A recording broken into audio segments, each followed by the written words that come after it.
குறைந்த விலை, நிறைந்த தரம். தங்கள் தேவைகள் அனைத்தும் ஒரே இடத்தில். ஜெயச்சந்திரன் டெக்ஸ்டைல்ஸ்.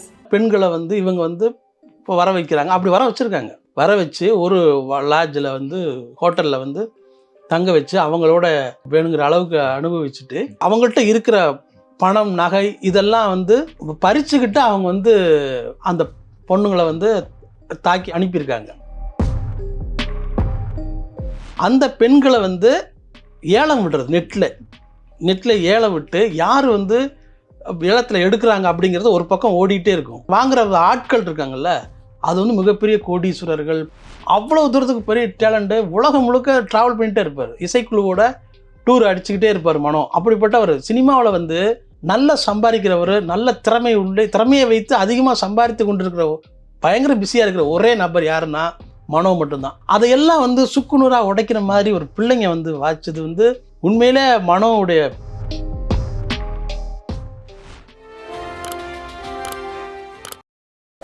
வணக்கங்க. பாடகர் மனோவோட பசங்க நேற்றுக்கு ஏதோ தகராறு பண்ணதாகவும் அவங்க மேலே ஒரு வழக்கு பதிவு செஞ்சு அவங்கள காவல்துறை தேடிக்கிட்டு இருக்காங்க, ஏதோ தலைமறைவாக இருக்காங்கன்னு செய்தி வந்திருக்கு. என்ன நடந்தது? 2 நாளைக்கு முன்னாடி இரவு வந்து ஆலப்பாக்கம் மெயின் ரோடும் ஸ்ரீதேவி குப்பம் மெயின் ரோடும் இது ரெண்டும் சந்திக்கிற ஒரு இரவு. அந்த இடங்கள் வந்து பொதுவாகவே பரபரப்பாக இருக்கும், இரவு நேரமாக இருக்கும், நிறைய காலி இடங்கள்லாம் அந்த மாதிரிலாம் இருக்கும். அங்கே தான் மனோ வீடு வந்து இந்த ஸ்ரீதேவி குப்பம் மெயின் ரோட்டில் வந்து இருக்குது. அங்கே நானே அவர் வீட்டுக்கு போயிருக்கேன். அந்த தெருவிலே வந்து ரொம்ப மோசமான அந்த இடம் இருந்த சூழல்லே வந்து அழகான வீடு கட்டினவர் பாடகர் மனோ. பெரிய வீடு, ரொம்ப நல்லா இருக்கும், நல்ல ஆடம்பரமான ஒரு பெரிய பங்களா. அது எல்லாமே அவளுடைய தனிப்பட்ட உழைப்பு. அந்த இடத்துல வந்து அன்றைக்கு இரவு வந்து 5 பேர் வந்து வீட்டுக்கு கொஞ்சம் தள்ளி இருக்கிற ஒரு இடத்துல, ஒரு ஃபாஸ்ட் ஃபுட் இடத்துல வந்து அங்கே வந்து நின்று பேசிகிட்டு இருக்காங்க.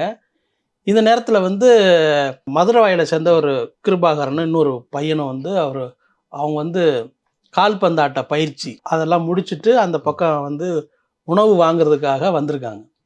வந்துட்டு போகும்போது வண்டி எடுக்கிறதுல வந்து சின்னதாக ஒரு வாக்குவாதம் வந்திருக்கு. அப்போது இந்த பசங்க வந்து ஸ்போர்ட்ஸ் பசங்கங்கிறதுனால கொஞ்சம் இதுவாக துடுக்காக கேட்டிருக்காங்க. ஆனால் அவங்க எல்லாம் மது போதையில் இருந்திருக்காங்க. கூட்டம் நல்லா பரபரப்பாக இருந்திருக்க இடத்துல வந்து எப்படி இவங்க நம்மளை வந்து எதிர்த்து பேசுகிறானுங்க அப்படின்னு சொல்லிட்டு அந்த பசங்களை இவங்க வந்து பிடிச்சி அடிச்சுட்டாங்க. கைகலப்பு ஆகிய இடத்துல அவங்க 2 பேரையும் அவங்க 5 பேர் இருக்காங்க.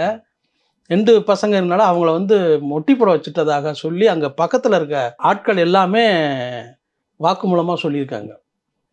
மொழிங்கால் போட வச்சுட்டு அவங்கள வந்து அடிச்சிருக்காங்க. ஸோ இந்த அளவுக்கு இவங்களை தாக்குதல் பண்ணதில் அந்த போதையில் இருந்தது மனோவோட பசங்க. ஆமாம், அதுக்கப்புறம் தான் தெரிஞ்சது இவங்க எல்லாருமே போதையில் இருந்திருக்காங்க. உடனே போலீஸ் தகவல் போய் அவங்க வந்துட்டாங்க. இவங்க ரொம்ப கடுமையாக காயம் பட்டிருக்கிறதுனால அவங்க வந்து மருத்துவமனைக்கு, அரசு மருத்துவமனைக்கு கீழ்ப்பாக்கத்தில் அனுப்பி வச்சுட்டு இவங்க கூப்பிட்டு விசாரித்தா அவங்க 2 பேருமே அதில் அந்த இருக்கிற பசங்களில் 2 பேர் வந்து மனோவுடைய மகன்கள் அப்படின்னு ஒரு தகவல் தெரியுது. காவல்துறையினர் அங்கே பக்கத்தில் விசாரிக்க போது தான் அவங்க நடந்ததில் சொல்கிறாங்க. அப்படியே ஒரு கேங், சினிமாவில் ஒரு பெரிய கேங் வந்து எப்படி பண்ணுவாங்களோ அந்த மாதிரி அந்த பசங்களை வந்து அதில் ஒரு மைனர் பையன், ஒரு பையன் 16 வயசு முடியல, அந்த பையனையும் சேர்த்து அடித்து காயப்படுத்தியிருக்காங்க.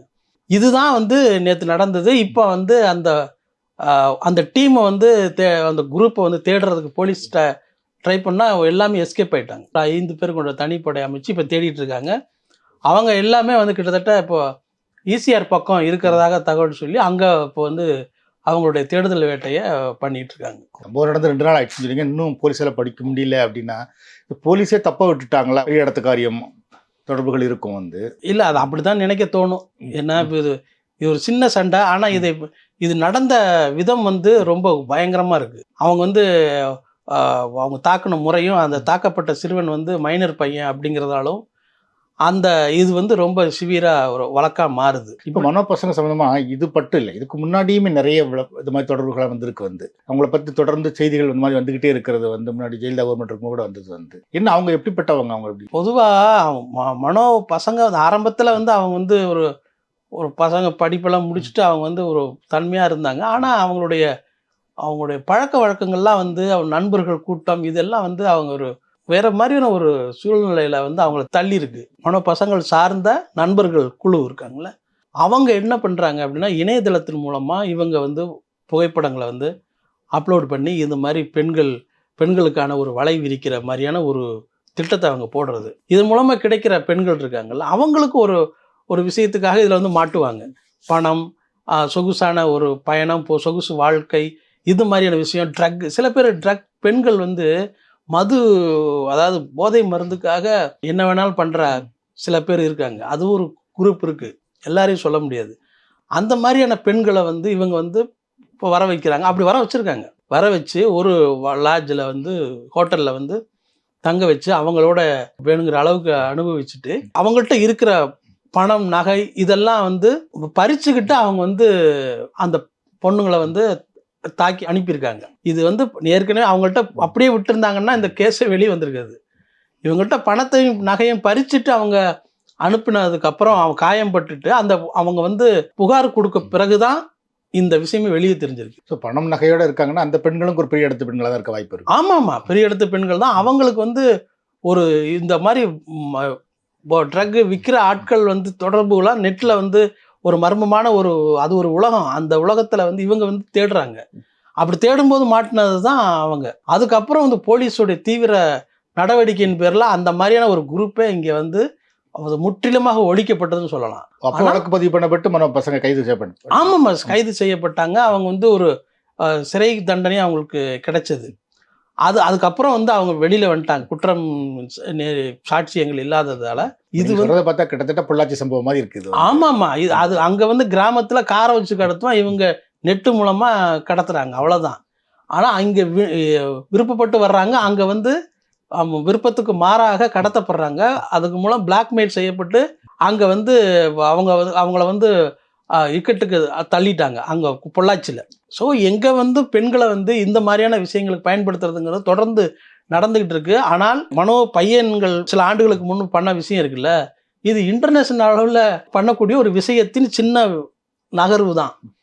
சிறிய வடிவிலான விஷயம் லோக்கலில் பண்ணியிருக்காங்க. ஏன்னா உலகம் முழுக்க எப்படின்னா வேறு வேறு நாடுகளில் இருக்கிற பெண்களை, அதாவது வெர்ஜின் பெண்கள் நான் சொல்கிறது வந்து, அந்த பெண்களை வந்து ஏலம் விடுறது, நெட்டில் ஏலம் விட்டு யார் வந்து ஏலத்தில் எடுக்கிறாங்க அப்படிங்கிறது ஒரு பக்கம் ஓடிட்டே இருக்கும். வாங்குற ஆட்கள் இருக்காங்கல்ல, அது வந்து மிகப்பெரிய கோடீஸ்வரர்கள், பெரும் பணக்காரர்கள், கப்பல் வச்சிருக்கவங்க, இந்த மாதிரியான ஒரு குரூப் தான் இவங்க. இதெல்லாம் வந்து முன்னாடி நடந்துகிட்டு இருந்துச்சு. இது சம்பந்தமாக ஒரு திரைப்படம் கூட வந்திருக்கு. ஆங்கிலத்தில் டேக்கன் சொல்லிட்டு ஒரு படம் வந்திருக்கு. இதெல்லாம் நடந்துட்டு இருந்திருக்கு. அதோடைய விரிவா பண்ணுற டீப்பா என்ன நடக்குதுன்னு தெரிஞ்சுக்கிறத உலக அளவில் நடக்கிற அந்த விஷயம். ஆனால் இது சின்ன அளவில் இவங்க பண்ணி அதில் வந்து மாட்டினாங்க. அது பெரிய பிரச்சனையாகி அது ஒரு சில பேர் இல்லைன்னா அவங்க வந்து காப்பாற்றிக்க முடியாது. சிறை தண்டனைலாம் விதிக்கப்பட்டான். அதில் வந்து மிகப்பெரிய ட்ரக்கு இதுலலாம் மாற்றுறதுக்காக இருந்தோம் அந்த மனோ பையன். அப்படியான ஒரு சூழல்ல வந்து என்ன வயசு ஜெயலலிதா கவர்மெண்ட் இருக்கும்போது தான் உங்களுக்கு காலத்துக்கு முன்னாடி? ஆமாம், அவன் வந்து அந்த பையனுக்கு வந்து 18, 19, 20 வயசு அந்த மாதிரி தான் இருக்கும். அந்த 10 வயதிலேயே வந்து இப்படியான ஒரு குற்றத்தை அவங்க செய்திருக்காங்கன்னா உண்மையிலே என்னன்னா, மனோ வந்து இந்த சினிமா இண்டஸ்ட்ரியில் இருக்கிற எல்லாருக்கும் மிகப்பெரிய ஒரு நண்பர். பழகுறதுக்கு ரொம்ப தன்மையானவர், ரொம்ப இனிமையான. அவரோட ஒரு 10 நிமிஷம் நீங்கள் பேசுனீங்கன்னா அவரோட தீவிர ஃபேன் ஆயிடுவீங்க. அந்த அளவுக்கு உங்களை வந்து பாசத்தை கொட்டுவார் கொஞ்ச நேரத்திலே. அதெல்லாம் கணக்கு இல்லாமல் ஒரு பெரிய நண்பர்கள் கூட்டத்தை வச்சிருக்க ஒரு மிகப்பெரிய பாடகர். என்ன விஷயம்னா, மனோ வந்து சினிமாவில் வந்து ஆளினால் இருப்பார். பாட்டு பாடுவார், மிமிக்ரி பண்ணுவார். ட்ரூப் நடக்கிற ஒரு டூர்களில் போனீங்கன்னா அவர் வந்து ஒரு ஹார்மோனி பெட்டியை தூக்கிட்டு வருவார், கிட்டாரிஸ்ட்டை ஹெல்ப் பண்ணுவார். இப்படி எல்லாமே மாறுவார். தான் வந்து பெரிய பாடகர், இதை செய்யக்கூடாது அப்படிலாம் கிடையாது, எல்லாமும் மாறுவார். அந்த மாதிரியான ஒரு எல்லாருக்கும் ஃப்ளெக்சிபிளான ஒரு நல்ல மனிதன் வந்து மனோ. இளையராஜாவுக்கு ரொம்ப பிடித்தமான ஒரே ஒரு பாடகர் யாருன்னா மனோ. தனக்கு வந்து கச்சேரியை வந்து கம்ஃபர்டபுளாக வச்சுக்கணும் அப்படிங்கிறதுக்காக யாரையாவது திட்டணும் அப்படின்னா மனோவை கூட வச்சுக்குவார். யாரையாவது திட்டணும்னா மனோவை நேரடியாக திட்டுவார். ஏன்டா நீ இப்படி பண்ணுற அப்படின்னு. அவர் வந்து பயந்துக்கிட்டு அந்த மாதிரி ஜோவியலாக இருப்பார். சரி, சார் எதுக்கோ சொல்கிறாருங்கிறதுக்காக வச்சுக்குவார். கிண்டல் பண்ணுறதுக்கு மனோவை வச்சுக்குவார். இப்படியாக அப்போனா ராஜா சாரே வந்து ஒரு கடுமையாக இருக்கிறவரே வந்து அவருக்கு பிடிக்குதுன்னா அப்போ மனோ எந்த மாதிரி டைப்புன்னு பார்த்து அவருக்கு வந்து இப்படிப்பட்ட ஒரு மகன்களா அப்படிங்கிறத அன்னைக்கு ஜெயலலிதா அவங்க முதலமைச்சர் இருக்கும்போது நடந்த அந்த கைது இருக்குல்ல, அதுக்கப்புறம் தான் வெளியவே தெரிஞ்சுது. ஏன்னா இப்படி இருக்காங்க இந்த பசங்க, அப்பாவுடைய இந்த உயரத்தை பார்த்தாவது அவங்க வந்து மாறி இருக்கணுமேனு எல்லாரும் பயந்தாங்க. அப்போது அப்போ வந்து ஜெயலலிதா அவர்களுடைய முயற்சியில தான் இவங்க மேலே வேறு வேறு விஷயங்கள் இல்லாமல், சரியான சாட்சியங்கள் இல்லாமல் அவங்க விடுவிக்கப்பட்டாங்க. இதுக்கப்புறம் கொஞ்ச நாள் அவங்க இல்லாமல் இருந்தது, எந்த வித இதில் பிரச்சனையில தலையிடாமல் இருந்தாங்க. இப்போ மறுபடியும் இது மாதிரி வந்திருக்கு. மனோ பற்றி நிறைய சொன்னீங்க வந்து அவர் எப்படி வந்தார் சினிமாவுக்குள்ள? இப்படி ரொம்ப அடிப்படையிலேருந்து வெளியே வந்தவர்னு நினைக்கிறேன். ராகவேந்திர ராவ்னு தெலுங்கில் ஒரு மியூசிக் டைரக்டர் இருந்தார், டைரக்டர் இருந்தார். அவர்கிட்ட வந்து ஸ்டுடியோவில் வந்து இந்த மாதிரி தொடச்சி வச்சுக்கிட்டு ஒரு பாட்டு பாடணும்னு ஆசையே இருந்திருக்கு அவருக்கு. அவங்க தொடச்சி வச்சுக்கிட்டு இந்த மாதிரி இன்ஸ்ட்ருமெண்டல் தொடச்சி வச்சுக்கிட்டு அப்படி தான் இருந்தார். நான் அவரை பற்றி நான் பேசியிருக்கேன். அவர் வீட்டுக்கு போய் நான் மனோ கூட பேசியிருக்கேன், இன்டர்வியூ பண்ணியிருக்கேன் நான். அப்போ சொன்னார், நான் வந்து ஸ்டுடியோ துடைக்கிறதுக்கு தான் எனக்கு வந்து என் வேலை, அது துடைக்கிறது மட்டும்தான் என் வேலை. அப்பப்போ நான் வந்து பாடிக்கிட்டு இருப்பேன். அப்போல்லாம் எம்எஸ்வி ஐயா அவர்களாம் வந்து தெய்வமாக நினச்சிக்கிட்டு இருப்பேன். அவரை எங்கள் ஸ்டுடியோவுக்கு வந்து ரெக்கார்டிங்கெல்லாம் பண்ணுவார் அப்படிலாம் சொல்லியிருக்காரு. அப்போது ஒரு தடவை ஒரு பாடகர் வரல.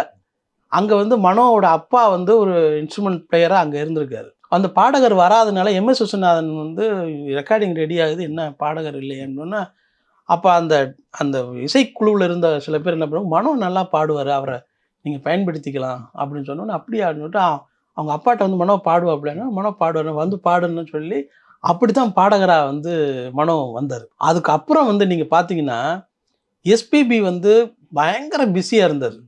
இளையராஜாவுடைய கூப்பிடுற நேரத்துக்கு வந்து பாட முடியாத அளவுக்கு எஸ்பிபி வந்து பிஸியாக ட்ராவல் பண்ணிக்கிட்டு இருந்தார். ஏன்னா எல்லா மொழியிலையும் எஸ்பி பாலசுப்ரமணியம் பாடியிருக்காரு. அதாவது போஜ்புரி லாங்குவேஜ், மராத்தி, குஜராத் எல்லாத்துலேயும் பாடியிருக்காரு.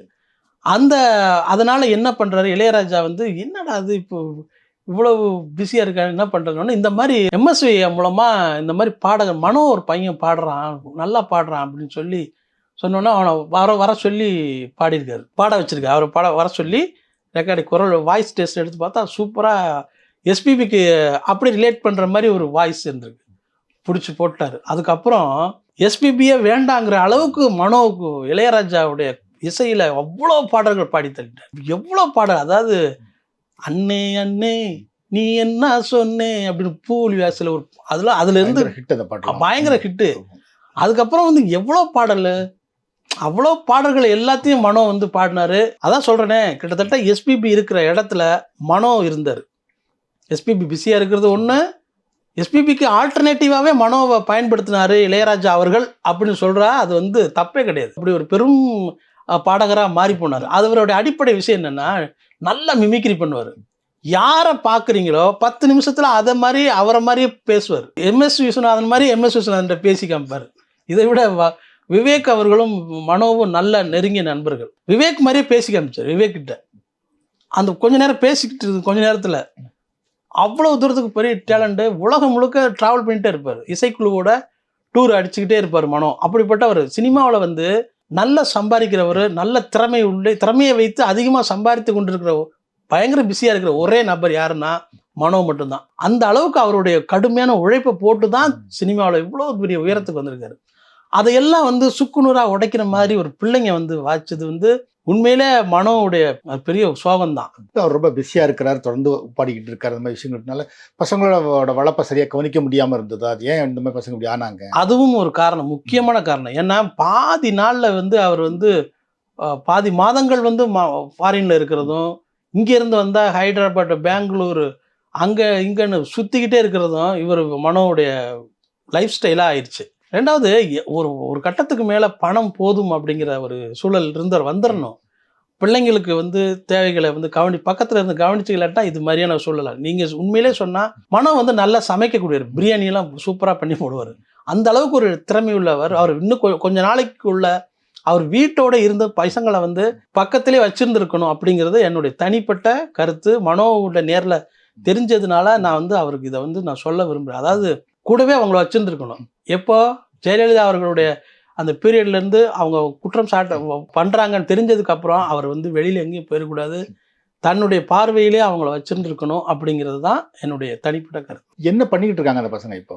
இல்லை, அவங்க வீட்டில் சில பிஸ்னஸ் இருக்குது, அவர் இப்போ இவருடைய பிஸ்னஸில் இருக்குது, ஸ்டுடியோ இருக்குது, அதெல்லாம் கவனிச்சிக்கிட்டு இருக்காங்க.